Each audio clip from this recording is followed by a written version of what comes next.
Hello everyone and welcome to The Break Run. My name is Frank. I'm Matt. And I'm Kevin. And today we're going to be reviewing Skull Island, Reign of Kong, new for 2016 at Universal's Islands of Adventure. So Kong opened up this summer and we were given the awesome opportunity to ride this new attraction.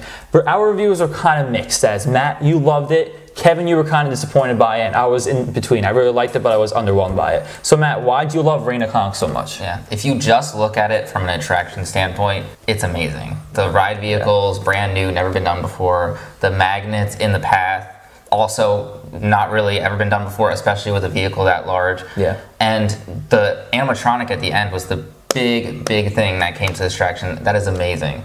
I mean, once you turn around that corner and you first see it, it's impressive. It's a big wow moment. Yeah. So just from that standpoint, it's awesome. But even adding on to that, the theming really makes the ride. Yeah. When you first walk up, that huge facade, I mean, it's just amazing.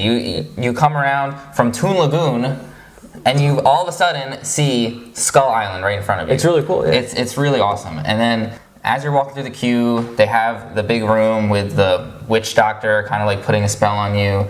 And then you walk around and there's a scare actor in the queue, which again had some controversy, but I think it really made the ride kind of cool. It's something different. Immersive never theming, really been done before. Really immersive. And you know, the ride in general was pretty immersive when you compare it to the theming. I think it really held its own. Yeah. So Kevin, why didn't you really love Reign of Kong so much?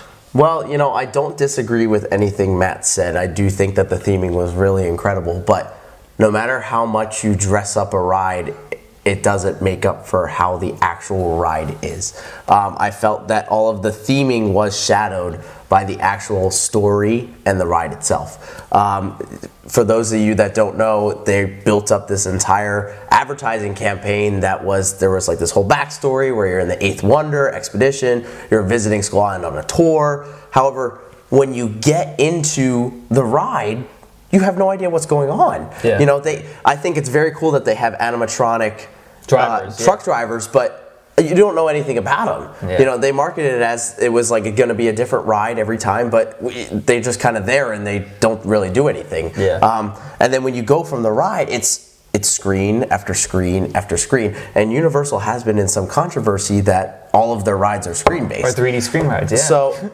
I mean, ultimately, in the way they did the attraction, they had to do 3D, and it didn't come out bad, but when you're going from screen to screen and there's nothing making sense, where it's just, oh, a bug here, dinosaur, King Kong, ride's over, I don't know, to me, that no matter how well you theme the ride, it doesn't make up for the lack of story and lack of potential that they had. Yeah, so I agree with both of you. So while like the story was lackluster, it kind of was like just random scene, right over. The ride is really short. It's very underwhelming. Again, it's like just screen after screen after screen. What's like almost 70 plus people on that truck, and how like the seating is, you can only see like you can't see the whole screen. It's not like you're sitting in front of the screen and see it. You can only see certain parts of it. That kind of took away from it. The 3D, it's like you're on a safari ride, but you're wearing 3D glasses. It's kind of like it doesn't fit, but it's still a really cool ride. I think that some people like you haven't seen any King Kong movies, so that's why you probably didn't like it as much. Right. I grew up seeing the King Kong movie in '05, and I really loved it, so that's why I really connected with the ride. But I think as like many of the criticisms that we brought up, they are true.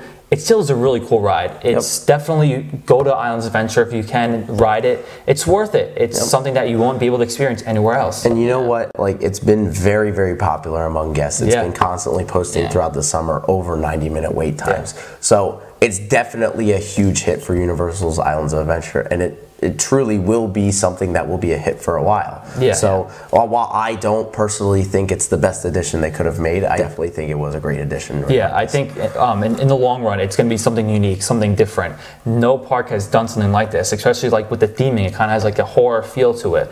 You haven't seen anything like this before, and I'm glad that Universal took this risk with it, because I think it paid off in the long run, even though we kind of had some problems with it. I really enjoyed Reign of Kong. It was a really cool experience. Yeah, overall, great investment by Universal. I think we can all agree on that. So what do you guys think? Do you guys like Skull Island Reign of Kong? Do you think it was the best addition for Islands of Adventure? Let us know in the comments below. As always, thank you so much for watching our videos. Please click thumbs up, like us on Facebook, and subscribe on YouTube for more upcoming theme park videos. Thank you so much. See you next week. Bye. Bye.